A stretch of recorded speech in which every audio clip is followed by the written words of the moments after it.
নমস্কার, দেখছেন কলকাতা টিভি। আপনাদের সঙ্গে আমি মধুবন্তী। শুরু করছি আমাদের বিশেষ অনুষ্ঠান কারার ওই লৌহ কপাট।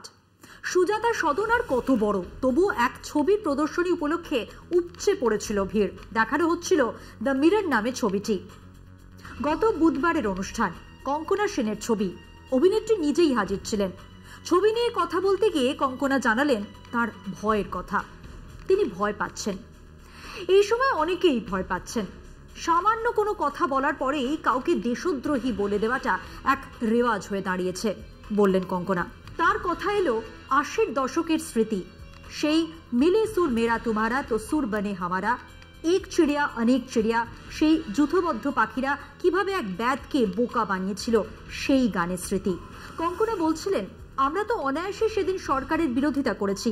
সত্যি তো, সেদিন বলিউড বিভিন্ন সময় বিরোধিতার সুর তুলত।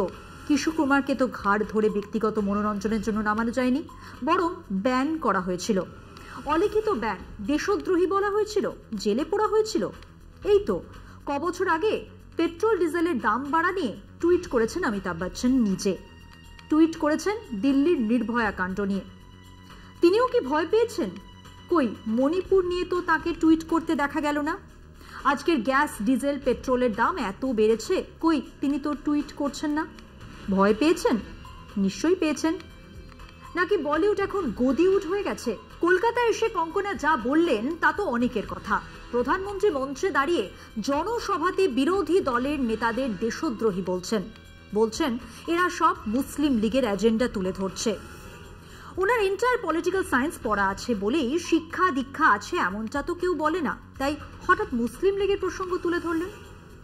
দেশের প্রত্যেক বিরোধী মানুষ যারা এই সরকার, আরএসএস, বিজেপির সাম্প্রদায়িক এজেন্ডার বিরোধিতা করে, যারা বিজেপিকে ভোট দেয় না, তারা সবাই দেশদ্রোহী।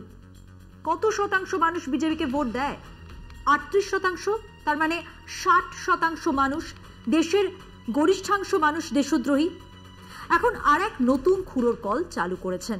নির্বাচনী বন্ডের মতো এই খুঁড়োর কলের আসলি রহস্য একদিন নিশ্চয়ই বের হবে। সেই কল হলো ইডি। যাকে খুশি গ্রেপ্তার করে জেলে পুরে দাও। একজনকে পুরে দিলে আরো ১০০০ জন ভয় পাবে। একজন ব্যবসায়ীকে জেলে পুরে দিলে আরো ১০০০ জন ব্যবসায়ী বিরোধী রাজনৈতিক দলকে চাঁদা দেওয়া বন্ধ করবে। একজন সম্পাদক বা সাংবাদিককে জেলে পুরে দাও, বাকিরা চমকে চোদ্দ, ভয় কুঁকড়ে রুমাল। এবং এক্ষেত্রে কেবল দেশদ্রোহী নয়, গায়ে লাগবে চোরের ছাপও। সেই ইডি নামের খুঁড়োর কলেই আটকে আছেন আমাদের সম্পাদক। ভয় দেখানো হচ্ছে, বিশুদ্ধ জুজুর ভয়। আমরা ভয় পাচ্ছি না। আমরা বলে যাব আমাদের কথা, গেয়ে যাব শিকল ভাঙার গান। বিধির বাঁধন কাটবে তুমি, এমন শক্তিমান। আমরা দাবি করছি সুবিচারের, justice. Justice for Kolkata TV, justice for Kaustubh Roy. আজ এ পর্যন্তই। আগামী পর্বের জন্য অপেক্ষায় থাকুন, আর ততক্ষণ দেখতে থাকুন কলকাতা টিভি, রাত দিন ৭ দিন।